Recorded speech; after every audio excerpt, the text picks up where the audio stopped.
আর সেই কোরআনে যদি নিয়ম কারণ আছে, জামাতে ইসলাম যদি আগামীতে ক্ষমতায় যায়, এই সংবিধান হবে কোরআন ভিত্তিক সংবিধান। এখানে শান্তি, কোরআনের মধ্যে শান্তি। কোরআন হচ্ছে একটি পূর্ণাঙ্গ জীবন বিধান। আমরা কোনো অন্যের জীবন বিধান নিয়ে চলতে চাই না, ইহুদি খ্রিস্টানদের মধ্যে মতবাদ নিয়ে আমরা চলতে চাই না। ডক্টর ইউনূসকে আপনি কি বলতে চান যে উনি নোবেল বিজয়ী ডক্টর ইউনূস স্যারকে আমি বলতে চাই, আমরা শান্তিতে আছি, আমরা সুখে আছি, ভালো আছি। আমাদের মধ্যে ইহুদি নাসারা থেকে ঢুকে আমাদের ঐক্যতা এবং ভ্রাতৃত্ববোধকে নষ্ট করবেন না। আমরা চাই যেভাবে আছি এভাবে থাকবো, কোরআনকে আঁকড়ে ধরবো, নবী সুন্নাহকে আঁকড়ে ধরবো। আমাদের আর কোনো শান্তি মিশনের দরকার না, এবং কোরআন দিয়ে দেশ চালাবো।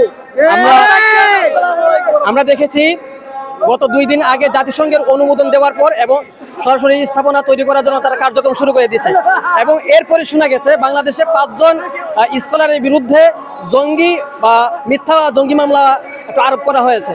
এজন্য সরাসরি স্থানীয় ওসির কাছে সাক্ষাৎ করা হয়েছে। উনি সরাসরি বলেছেন এই মামলার সাথে সরাসরি সরকার সংযুক্ত রয়েছে। এখন পর্যন্ত আমরা জানি না কোন সরকার এই মিথ্যা মামলার সাথে বা জঙ্গি মামলার সাথে সম্পর্ক রয়েছে।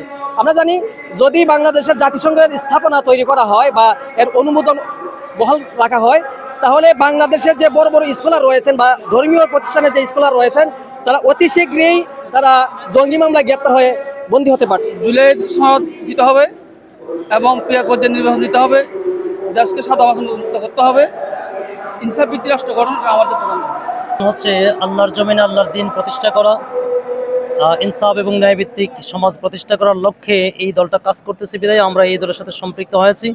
আর সবচেয়ে বড় যে কথা এটা হচ্ছে দুনিয়াতে ক্ষণস্থায়ী আমরা, যেহেতু মৃত্যুর পরে আমাদেরকে একটা জীবন আছে, ওই জীবনের লক্ষ্যে দুনিয়ার সমস্ত কাজগুলো আমাদেরকে করতে হবে ইসলামের ভিত্তিতে, কোরআন এবং সুন্নাহর ভিত্তিতে।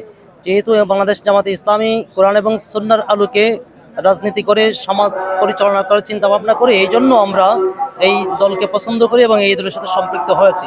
আমাদের স্বপ্ন এদেশে ইনসাফ কায়েম হবে এবং সৎ মানুষের দ্বারা রাষ্ট্র পরিচালিত হবে।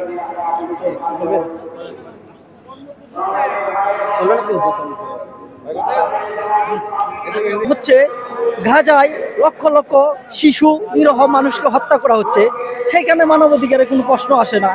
ইন্ডিয়াতে মুসলমানদের প্রতি অত্যাচার, নিপীড়ন, এমন কোনো স্বৈরাচারী ভাব নাই যেখানে জাতিসংঘ কোনো কথা বলে না, ইউনেস্কো কথা বলে না।